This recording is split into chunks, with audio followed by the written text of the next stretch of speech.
The first app that we'll use for this challenge and competition is a free app called Photoshop Mix. It's available for free on the iOS and Google App Stores. And the first thing to note is that it's a very simplified version of Photoshop, but it is effective enough. And as you can see here, here's a classic challenge that you could do, which is to use the people in your immediate vicinity, maybe within your home, family, or so forth, and recreate famous album covers using their faces, or indeed any other objects that you think would be appropriate props to chuck in. I would encourage you please to have fun with it, but of course please stay appropriate. What we're looking for here is originality and good skill level. If you would like to take it further or challenge yourself a bit more, then please try doing this with movie posters. There could be a little bit more scope with movie posters as they tend to have slightly higher levels of production value.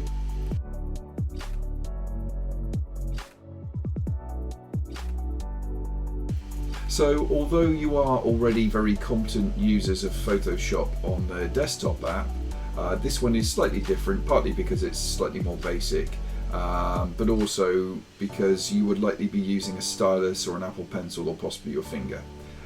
So a few small things to get used to, which is why I'm just demoing here as I've kicked into time-lapse to just quickly show you through some very simple extraction techniques, and also colour blending and feathering and all of those other things that this app allows.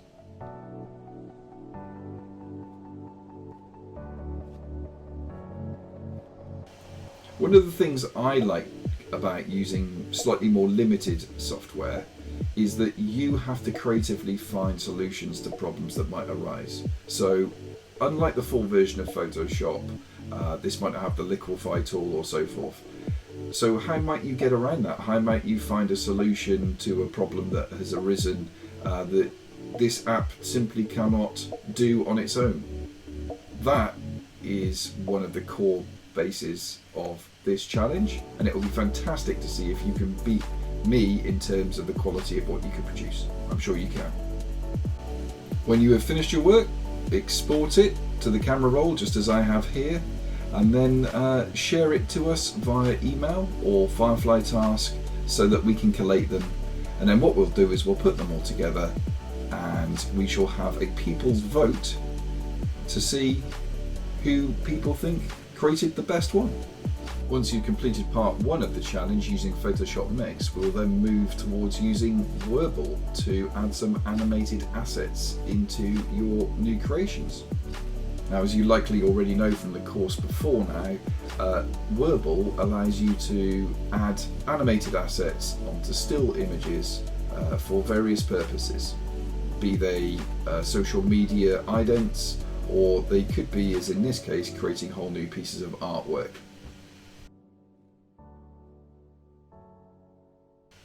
Here are a few examples of some Werbles that I had created over the last few months, just to demo to you what you can do with the app once you become fairly competent with it.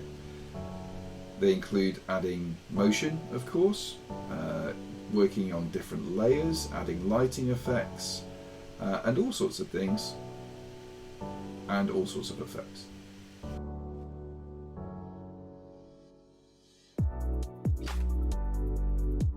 It's also really fun not only to take some old school movie references, but also some contemporary things and see if you can add a Werble flair to them.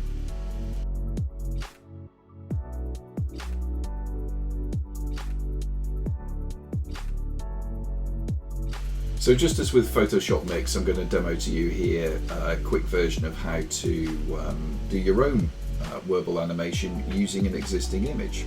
First thing I should just remind you is that although the app is free, it is only on the iOS App Store, and it does include some free animations, in fact an awful lot of free animations, but there is some in-app purchases and paid for content that you may or may not want to purchase. It is our advice that you use only the free ones. The second important point that I'd like to raise is that, majorly frustratingly, there is no undo button, so just be very careful with every button press that you do and every choice you make. And there is also no save project button. So once you start working on your Werble, I strongly suggest that you continue it to finish up to export, because it won't save more than one project at a time, and you can't save your project and then come back to it later.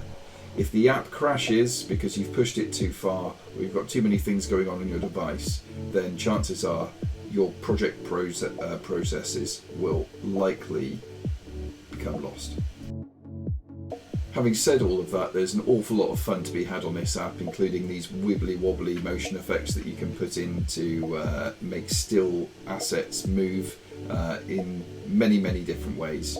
And of course, if you're familiar with using layers in Photoshop, this should be second nature to you. When it comes to export, as I just have here, I highly recommend that you primarily save it as at least a 10-second looping video, which will pop out almost instantaneously. But then also back it up as maybe a live photo or even a GIF as well, upwards of 10 megabytes to give it the best possible quality. The best version that you'll have though will be the looping video, which will look great.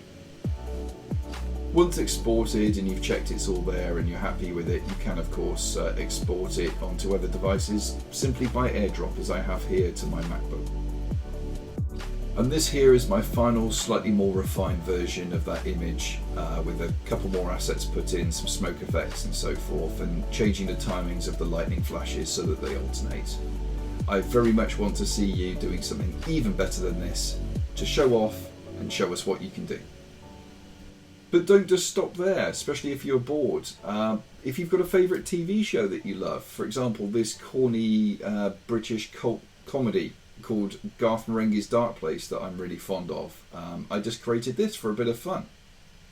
And likewise, here's another one that has kind of pushed the app to its limits with having multiple different frames with different animations going on at once. Let's see what you can do.